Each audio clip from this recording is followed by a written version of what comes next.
ప్రభువైన యేసుక్రీస్తు నామములో దేవుని మాటలు వినటానికి శ్రద్ధగా కూడి వచ్చినటువంటి ప్రతి ఒక్కరికి వందనాలు తెలియజేస్తున్నాను. దేవాది దేవుడు నాకు ఇచ్చిన ఈ అవకాశం బట్టి దేవునికి వందనాలు. ఈరోజు దేవుని వాక్యము నుండి కొన్ని మాటలు ధ్యానం చేద్దాం. లూకాసు వార్త 1వ అధ్యాయము 30, 35, 37 వచనాల్లో ఉన్నది. గమనిస్తే గబ్రియేలు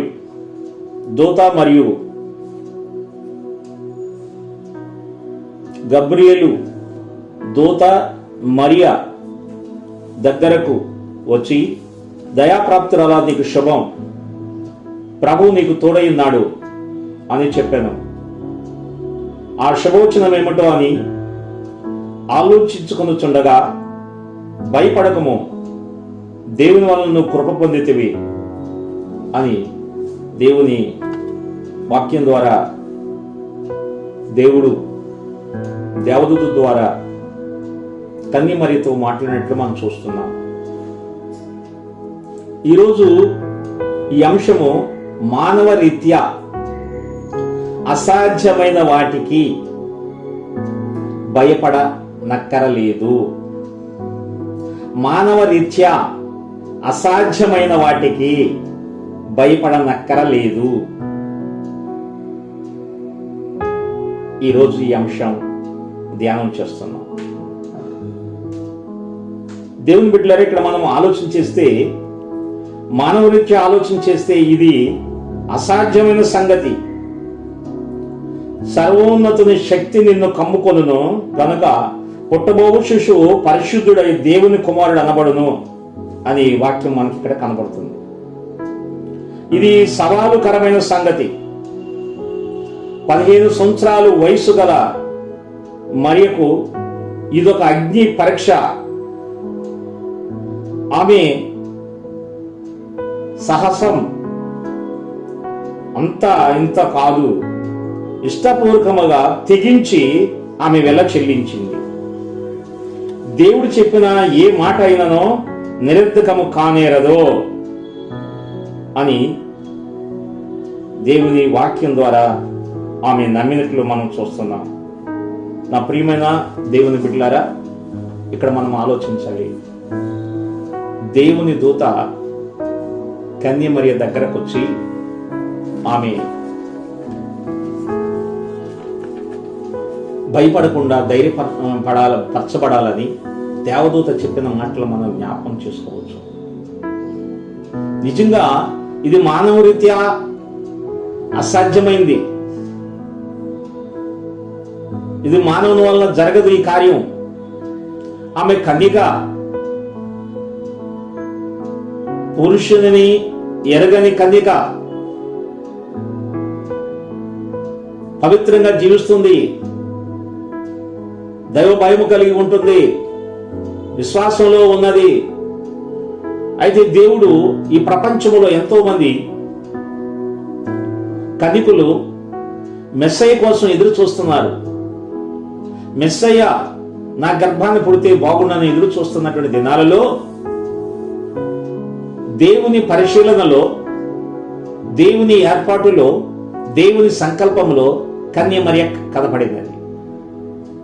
అదే కాదు, ఆమె కన్యమరియే కాదు, ఆమె ఒక పురుషునికి ప్రదానము చేయబడింది, వివాహానికి సిద్ధపడుతుంది.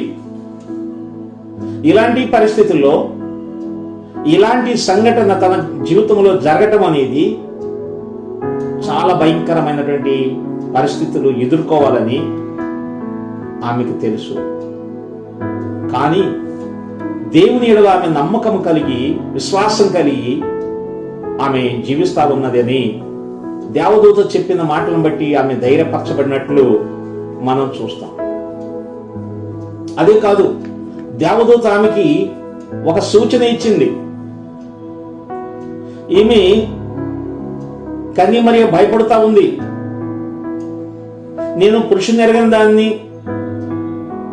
నేను ఎలాగ గర్భవతిని అవుతాను, నాకు ఎలాగా కుమారుడు పుడతాడు, ఈ సంఘటన ఎట్లా జరుగుద్ది అని ఆలోచించుతున్నప్పుడు దేవదూత ఆమెకి కొన్ని సూచనలు ఎట్లా చెప్పిందంటే, ఇదిగో నీ బంధురాలు ఎలిజబెత్ ఉందే, ఆమె రుద్రాలు, ఆమె బిడ్డలేనిది. అయితే ఆమె గర్భం ధరించింది, ఆమెకు కుమారుడు పుట్టబోతున్నాడు అనే శుభవార్త భయపడుతూ ఉన్నటువంటి ఈ మరియతో చెప్పినట్లు మనం చూస్తాం. అంటే దేవునికి అసాధ్యమైంది లేదు. ఒక కన్య గర్భాన ఒక శిశువు జన్మించుట దేవునికి అసాధ్యమైంది కాదు, అది సాధ్యమే. ఒక రుద్రాలు పండు ముసలామె గర్భాన కుమారుడు పుడతాం అది అసాధ్యమైంది కాదు, అది సాధ్యమే అని ఆమె ధైర్యపరచడానికి ఎలిజబెత్ను గురించి కన్యమరితో చెప్పింది. దాని ద్వారా ఆమె ధైర్యపరచబడినట్లు మనం చూస్తాం. దేవుని బిడ్డలరా, ఇక్కడ మనము ఆలోచన చేసినప్పుడు మత్తయి సువార్త 19వ అధ్యాయం 26వ వచనంలో ఇది మనుషులకు అసాధ్యమైనది కానీ దేవునికి సాధ్యమైనది. యేసు ప్రభు చెప్పాడు, ఒంటే సూది గజ్జలములో దూరుట సులభం అన్నాడు యేసు ప్రభు. ఆ మాటను చూసి అందరూ ఆశ్చర్యపడ్డారు. అందుకని యేసు ప్రభు వారితో ఏమన్నారంటే, మనుషులకు అది అసాధ్యమే, దేవునికి సమస్తము సాధ్యం. అంటే దేవునికి సమస్తం సాధ్యం అనేది చెప్పిన మాట మనం జ్ఞాపకం చేసుకోవాలి. అయితే లూకా సువార్త 1:37 వచనములో దేవుడు చెప్పిన ఏ మాట అయినానో నిరర్ధకము కానేరదని ఆమెతో చెప్పాను. దేవుడు ఏదైనా ఒక మాట ఇచ్చాడంటే అది నిరర్ధకము కాదు, అది దేవుడు నెరవేరుస్తాడు. ఇది ఎంత శ్రేష్టమైన మాట. దేవుడు తప్పక నీ జీవితంలో కార్యం జరిగిస్తాడు, అది నెరవేరుస్తాడు అని ఈ మాట తెలియజేసినట్లుగా దేవుని మాటలు మనకు తెలుస్తా ఉంది. దేవుని వాక్యంలో ఫిలిప్పీయుల రాసిన పత్రిక 4:13 కూడా నన్ను బలపరచగల వాని యందే సమస్తము చేయగలను. అంటే నా సొంత బలము, నా సొంత శక్తి వలన నేను ఏమి చేయలేను, కానీ నన్ను ఏ దేవుడైతే బలపరుస్తున్నాడో ఆ దేవుని ద్వారా సమస్త కార్యాలు నా జీవితంలో జరగగలవు అనే విషయాన్ని కన్యమరియ నమ్మింది అనేది మనము అర్థం చేసుకోవాలని దేవుని వాక్యం ద్వారా మీకు నేను తెలియజేస్తా ఉన్నాను. ప్రభువారు చెప్పారు మత్తయి సువార్త 17:20 వచనములో, అందుకైన మీ అల్ప విశ్వాసము చేత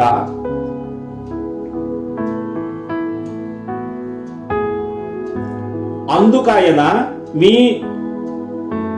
అల్ప విశ్వాసము చేతనే, ప్రభువా ఎందుకు ఈ కార్యం జరగట్లేదు అని శిష్యులు అడిగితే, మీ అల్ప విశ్వాసం చేతనే జరగట్లేదు, మీకు ఆవగింజంత విశ్వాసం ఉండని ఎడల ఈ కొండను చూసి ఇక్కడి నుండి అక్కడికి పొమ్మని కానీ అది పోవును అని యేసు ప్రభు చెప్పాడు. ఎంత గొప్ప విషయం.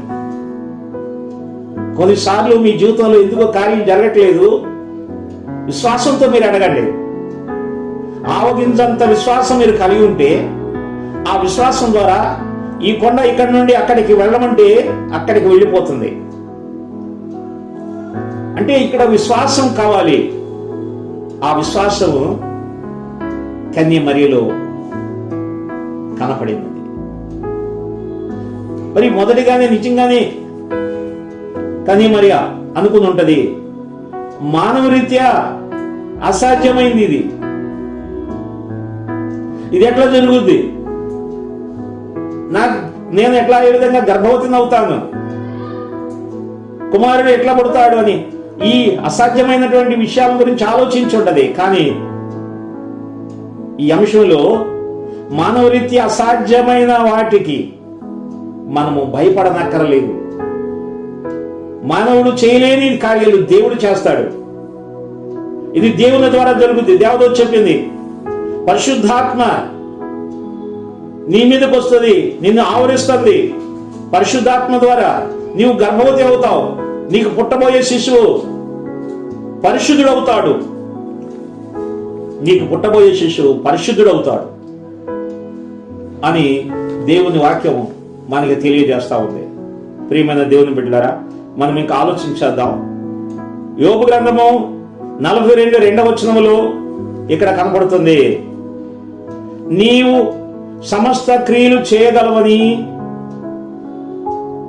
నీవు ఉద్దేశించినది ఏది నిష్ఫలము కానేరదనియు నేను ఇప్పుడు తెలుసుకుంటుంది. మరలా గమనించండి, యెషయా గ్రంథము యోబు గ్రంథము 42:2 నీవు సమస్త క్రియలు చేయగలవనియో, నీవు ఉద్దేశించినది ఏది నిష్ఫలము కానేరదనియో నేను ఇప్పుడు తెలుసుకుంటుంది. అంటే దేవుడు సమస్త క్రియలు చేయగలడు. మానవునికి అసాధ్యమైనవి సాధ్యం చేయగలడు. జరగదని ఆయన జరిగించగలడు. శూన్యములో భూమిని ఆయన ఏర్పాటు చేశాడు. ఒక మాట ద్వారా సూర్య చంద్ర నక్షత్రాలను ఆయన కలుగు చేశాడు. ఆయన మాట ద్వారా సమస్తము కలిగినవి. ఆయన మాటలో శక్తి ఉన్నది. ఆయన సమస్త కార్యాలు చేయగలడు. అందుకని యోబు భక్తుడు తన జీవితంలో దేవుడితో అంటున్నాడు చివరిగా 42 నీవు సమస్త క్రియలు చేయగలవు, ఏ కార్యమైనా చేయగలవు. బలహీనులను బలపరచగలవు, ఉన్నవాడిని లేనివాడిగా చేయగలవు. నీవు సమస్త క్రియలు చేయగలవు నాయన అని అంటున్నాడు. నీ ఉద్దేశించింది ఏది కూడా నిష్ఫలము కానేరదో. నువ్వు ఏదైనా ఒకటి ఉద్దేశం కలిగి ఉన్నావంటే, ఒకటి ఏర్పాటు కలిగి ఉన్నావంటే, ఒక ప్రణాళిక నువ్వు కలిగి ఉన్నావంటే తప్పక నీ జీవితంలో అది దేవుడు జరిగిస్తాడు. ఆయన కార్యాలు నిష్ఫలము కావు, ఆయన ఉద్దేశాలు నిష్ఫలం కావు. కాబట్టి కొన్నిసార్లు మన జీవితంలో మానవ రీత్యా ఇది అసాధ్యమైంది, ఇది ఎట్లా జరుగుతుంది అనేది మనం అనుకుంటూ భయపడతా ఉంటాం. కానీ మానవ రీత్యా అసాధ్యమైన వాటిని దేవుడు సాధ్యపరచగలడు. మానవ రీత్యా అసాధ్యమైన వాటిని సాధ్యం చేయగలడు. అసాధ్యమైన వాటిని గురించి మనం భయపడాల్సిన పని లేదు. మనం నమ్మిన దేవుడు గొప్పవాడు. ఆయనకు సమస్తము సాధ్యమే. అబ్రహాముతో దేవుడు చెప్తాడు, నేను సర్వశక్తి కలిగిన దేవుడిని, నేను సర్వశక్తి కలిగిన వాడిని, నాకు సమస్తము సాధ్యమే. వృద్ధాప్యంలో షారాకు మరి దేవుడు గర్భాన్ని తెరిచి ఆమెకి ఒక కుమారుని గ్రహించాడు. మనం అర్థం చేసుకోవచ్చు, ఆయనకి సమస్తం సాధ్యమే. కానీ మరి గర్భాన్ని దేవుడు ఎన్నుకున్నాడు. పరిశుద్ధాత్మ ద్వారా ఆయన కుమారుడుగా ఈ భూమి మీదకి యేసు ప్రభు లోకానికి వచ్చాడు. అదే కాదు, యేసు ప్రభు ఆమె గర్భములో శిశువుగా ఉన్నప్పుడు దేవుని యొక్క స్వభావము, ఆయన యొక్క సంపూర్ణమైనటువంటి ఆ స్వభావము, ఆయన సంపూర్ణమైనటువంటి ఆ యొక్క శక్తి ప్రభావము ఆయనలోనికి వచ్చినాయి. ఆయన దేవుని కుమారుడు, ఆయన సర్వశక్తి కలిగిన వాడుగా, ఆయన ఈ లోకములో ప్రత్యేకించబడిన వాడుగా ఈ లోకానికి వచ్చాడు. ఆయన లోకరక్షకుడుగా ఆయన జన్మించాడు. నా ప్రియమైన దేవుని బిడ్డలారా, ఈ యొక్క సమయంలో మనము అర్థం చేసుకోవాలి, నీ జీవితంలో నా జీవితంలో కూడా అసాధ్యమైనవి ఇది ఎట్లా సాధ్యం? కానీ మరియా దేవదూతతో ప్రశ్న వేస్తుంది, నేను పురుషుని ఎరగని దానిని ఇది ఎట్లా సాధ్యం? ఈ ప్రకృతిలో ఇప్పటి వరకు ఇలాంటి సంఘటన ఎక్కడ ఎవరి జీవితంలో జరగలేదు, మరి నా జీవితంలో ఎట్లా జరుగుద్ది అనే ప్రశ్న వేసింది. కానీ మానవరీత్యది అసాధ్యం, కానీ దేవుడికి సాధ్యం. దేవునికి సాధ్యం. కొన్నిసార్లు మన జీవితంలో కూడా ఇది అసాధ్యం, నా జీవితంలో ఇది జరగటం అసాధ్యం, నా కుటుంబంలో జరగటం ఇది అసాధ్యం అని మనం కొన్నిసార్లు చింతపడి, నిరుత్సాహపడి, భయపడుతూ ఉంటాం. మానవరీత్యా అసాధ్యమైనవి సాధ్యపరిచేటువంటి దేవుడు మనకున్నాడు. దానికి నువ్వు భయపడాల్సిన పని లేదు. కానీ మరి ఆ దేవుని వాక్కును నమ్మింది, విశ్వాసం ఉంచింది, ఆయన మాటకు విధేయురాలైంది, ఆయన కృపను పొందుకుంది, ఆయన ఆత్మ ద్వారా గొప్ప కార్యాన్ని తన జీవితంలో చూసింది. ఆమె గర్భవతైంది, కుమారుణ్ణి కన్నది. ఆ కుమారుడి లోకరక్షకుడని యేసుక్రీస్తు. ఆయన కన్యక గర్భవతి కుమారుని కనునని ప్రవచనం నెరవేర్పు జరిగింది. యెషయా భక్తుడు 700 సంవత్సరాల క్రితమే, యేసు పుట్టక ముందు 700 సంవత్సరాల క్రితమే కన్యమరియ గర్భాన కుమారుడు జన్మిస్తాడని చెప్పిన ప్రవచనం దేవుడు ముందుగానే పలికించాడు, అది సాధ్యపరిచాడు, ఆయన కార్యాన్ని జరిగించాడు. అందువలన అసాధ్యమైన వాటికి మనం భయపడకుండా, దేవుడు సమస్తం సాధ్యం చేయగలవాడు, సమస్త కార్యాలను ఆయన జరిగించగలడు. ఆయన మన జీవితంలో, మన కుటుంబంలో ఏదైతే జరిగించాలని నిర్ణయించాడో అది వాటిని తప్పక ఆయన జరిగిస్తాడని విశ్వాసంతో. కానీ మరి దేవుని మీద ఎట్లా ఆధారపడిందో, శ్రమలో కూడా, కష్టములో కూడా, నిందలో కూడా, అవమానంలో కూడా దేవుని మాటకు విధేయురాలైందో, అట్లాగే మన జీవితాల్లో కూడా ఎలాంటి పరిస్థితులు ఎదురైనా దేవుని వాక్కును బట్టి, దేవుడి ఆ యొక్క వాక్యాన్ని బట్టి ధైర్యపరచబడుతూ ప్రభువులో నమ్మకమైన జీవితం జీవించే వరకు మనం ముందుకు సాగాలని తెలియజేస్తూ, మానవుని రీత్యా అసాధ్యమైన వాటిని సాధ్యం చేసే దేవుడు మనకున్నాడు. కాబట్టి అసాధ్యమైన వాటి విషయంలో మనం భయపడక దేవుని మీద ఆధారపడి ముందుకు సాగాలని తెలియజేస్తూ ఈ మాటలు ముగిస్తున్నాను. దేవుడి మాటలు దీవించును గాక. ఆమేన్. ప్రార్థన. మహాపరిశుద్ధుడైన తండ్రి, కొన్నిసార్లు మా జీవితంలో అనేక సార్లు ఇది జరగదు అని నిరుత్సాహపడుతూ, భయపడుతూ మా జీవితాలు కొనసాగుతున్నాం. కానీ నీవైతే అసాధ్యమైన వాటిని సాధ్యపరిచే దేవుడు. నీకు సమస్తము సాధ్యమే అని మేము నమ్ముతున్నాం. నీ మాటలు విన్న బిడ్డలు కూడా అర్థం చేసుకోవటానికి, ఆలోచించడానికి, అవగాహన చేసుకోవటానికి, నీ కృప పొందటానికి, విన్న బిడ్డలందరూ దీవించబడటానికి, వారి హృదయాల్లో నీ వాక్యము ఫలించటానికి నీ కృప వారికి అనుగ్రహించమని, ఎవరైతే శ్రద్ధగా నీ మాటలు ఆలకించి వారి హృదయంలో చేర్చుకుంటున్నారు వారి జీవితంలో నూతన కార్యాలు మీరు జరిగించమని, నీ కృప వారి మీద ఉంచమని యేసు నామములో అడుగుచున్నాము తండ్రి. ఆమేన్. తండ్రి యొక్కయు కుమారుని యొక్కయు పరిశుద్ధాత్మ సహవాసము దేవుని మాటలు శ్రద్ధగా విన్న వారి అందరికీ ఆయన కృప విస్తారముగా వారిని ఫలింపచేయునుగాక. ఆమేన్. అందరికీ వందనములు. ప్రభు మిమ్మల్ని దీవించి ఆశీర్వదించునుగాక. శ్రద్ధగా దేవుని మాటలు వినేటువంటి కుటుంబాలను దేవుడు ఆశీర్వదించి ఫలింపచేయునుగాక. ఆమేన్.